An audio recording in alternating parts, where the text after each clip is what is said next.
Okay, this is cut two. This is y'all's calls. Some of our favorite phone calls over the last couple of years. Some of these are funny. Some of them are really weird. No particular order on this. And listen to that guy from College Grove. He's on here along with some other voices from the past and no longer with us.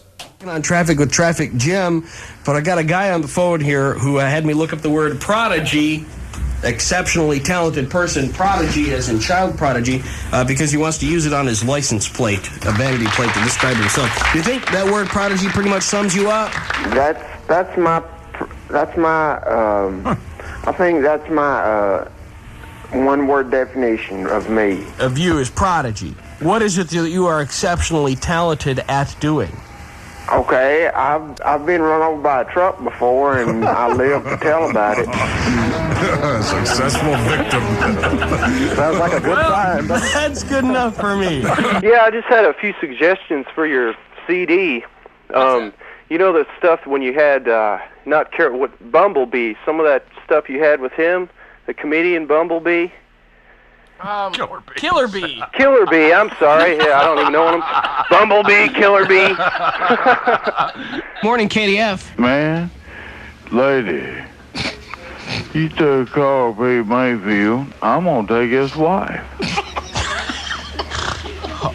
Okay. You sure you want her? Well, I'm in so much trouble now that it don't make no whole lot difference. But what I'm reading is the man wants to kill me, so I'm gonna take his wife if I can. All right. Well, thanks for calling. Good luck to you. Okay.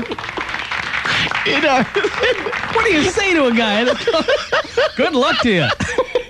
Have a nice day. I've met her. He doesn't know what he's in for. That's the weirdest thing. And use a condom. Have a good morning.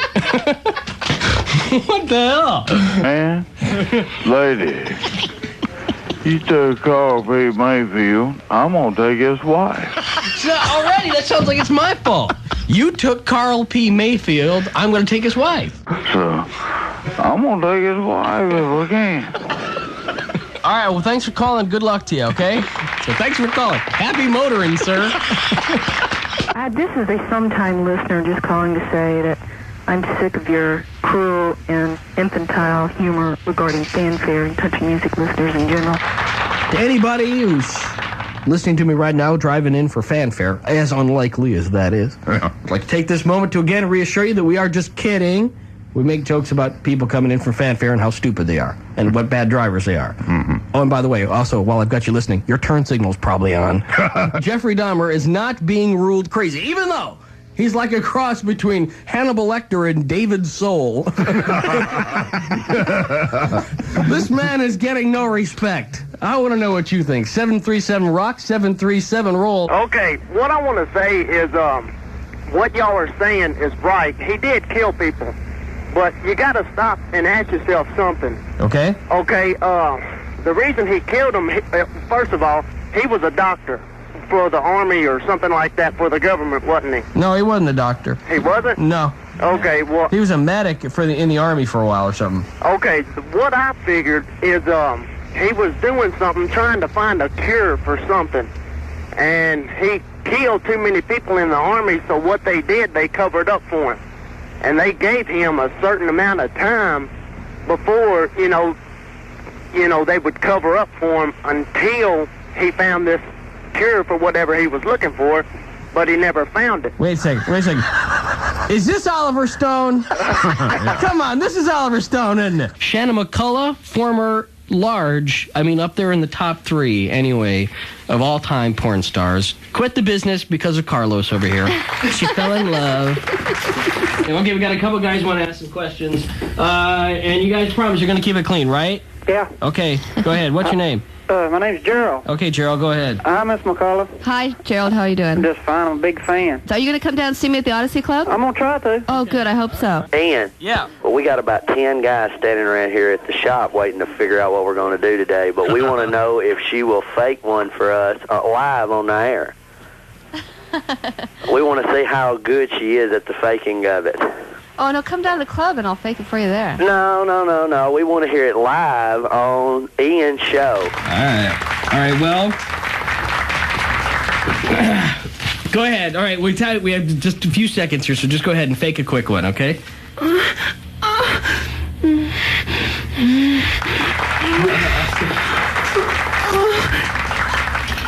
Is that working for you guys? I don't know. Hold on, let me see.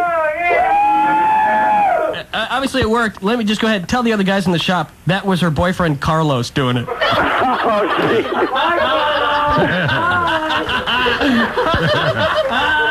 Morning, KDF. Ian. Yeah. This is Gerald's wife. Hi. I don't think he's going to be able to make it to the Odyssey Club. I couldn't help but pass this along to you. This actually happened not once, but twice. In a row. While we were recording some phone calls during the last song. Here we go. Morning, KDF. Hey, what's the payoff song? This hour it's going to be Skinnerd, what's your name? Huh? Skinnerd, what's your name? This is Jared. No. The song is Skinnerd, what's your name? Oh, okay. Hey, KDF. Hey, what's the next song? It's going to be Skinnerd, what's your name? Randy. You're just a pinky liberal fag. Pinky. Proud of it. When was the last time you heard somebody be called a pinko? I don't know. Not since the McCarthy hearing. I know. Come on. A pink. And they didn't even call me a pinko, which was the expression. He called me a pinky. A pinky. But I'm not a pinko. I'm a pinky. Mm-hmm. And I'm the thin pink duke. Kid Red's our program director. Did you mention that? The Red? Morning, KDF.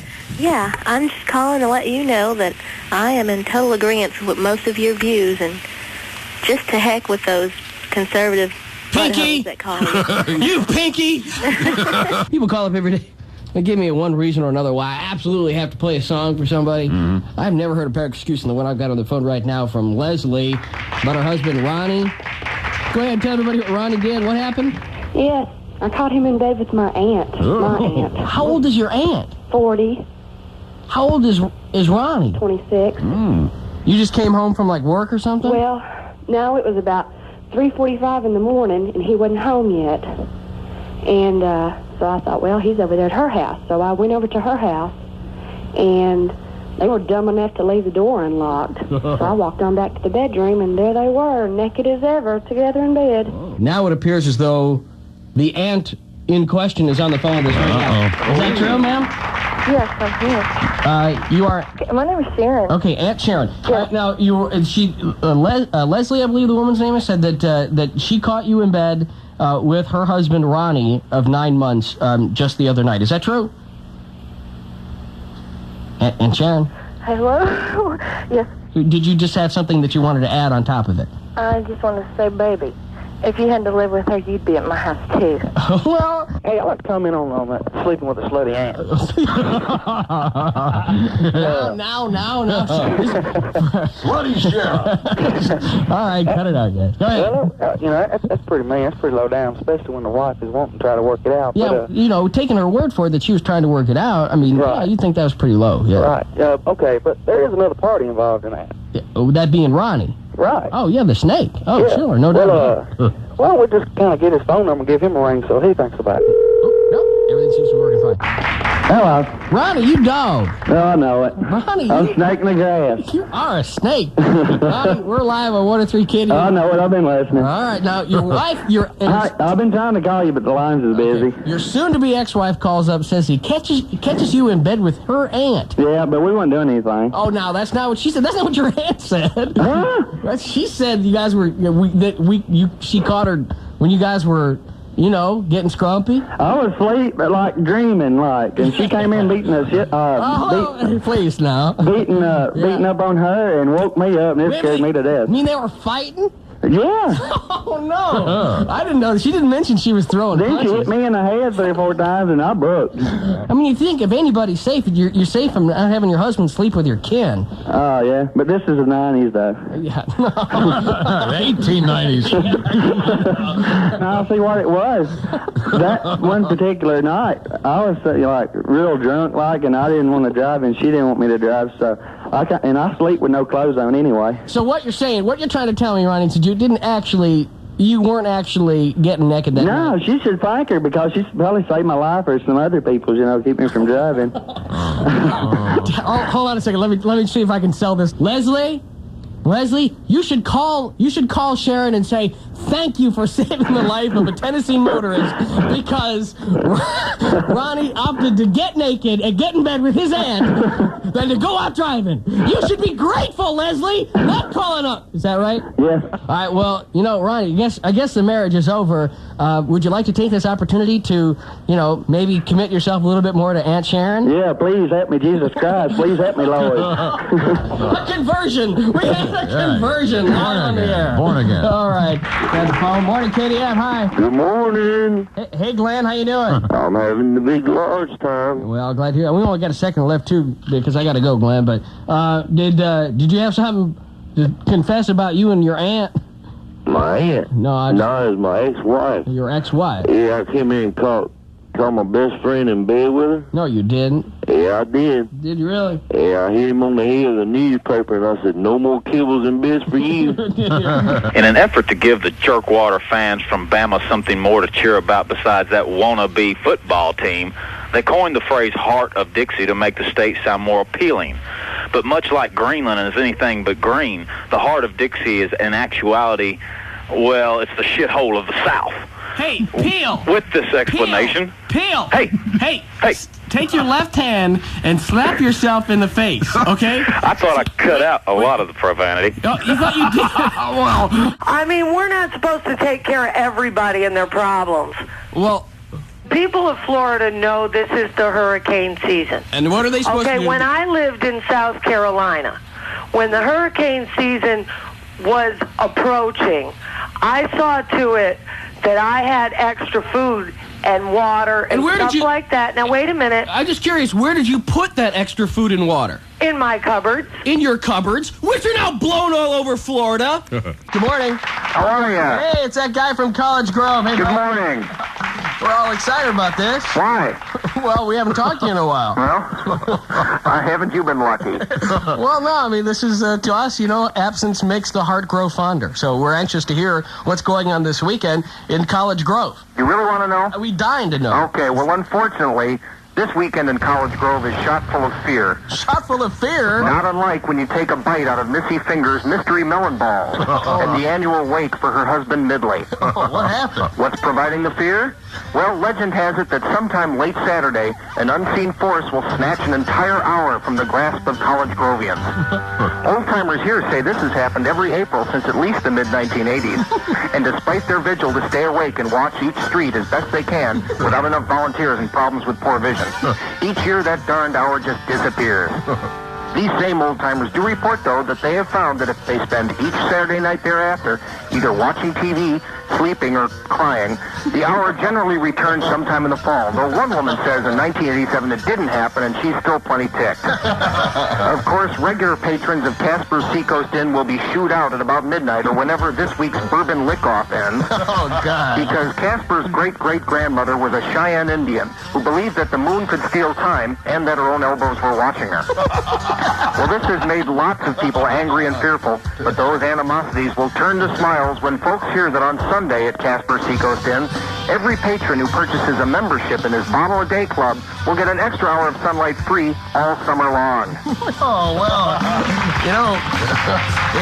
in the rest of this state, we call it daylight savings time. Yeah, you have your explanations. We have ours. Heathens. Perhaps you might be better off if you all just compromised on daylight savings time and instead of springing forward an hour and falling back, you just spring forward a half an hour and just leave it there for the rest of the time. What time is it? It's 7:45. Wrong. It's 7:20. Oh, you guys are already doing that. Okay. Gotta run. Thanks now. Bye-bye. The guy from College Grove. I got kind of a testimonial I need to give you. A testimonial? When you first came here, when you first started at KDF, I thought you was an arrogant ass. And the more I listen to you, and I've been listening to you ever since you started at KDF, the more I like you. Well, that's nice. And these other guys that keep sending you these letters, tell him to kiss your ass. My arrogant ass, thank you. Yeah, you're arrogant ass. Hey, man, you're doing a damn good job, and I listen to you all the time, and I think you're starting to get a little redneck in you.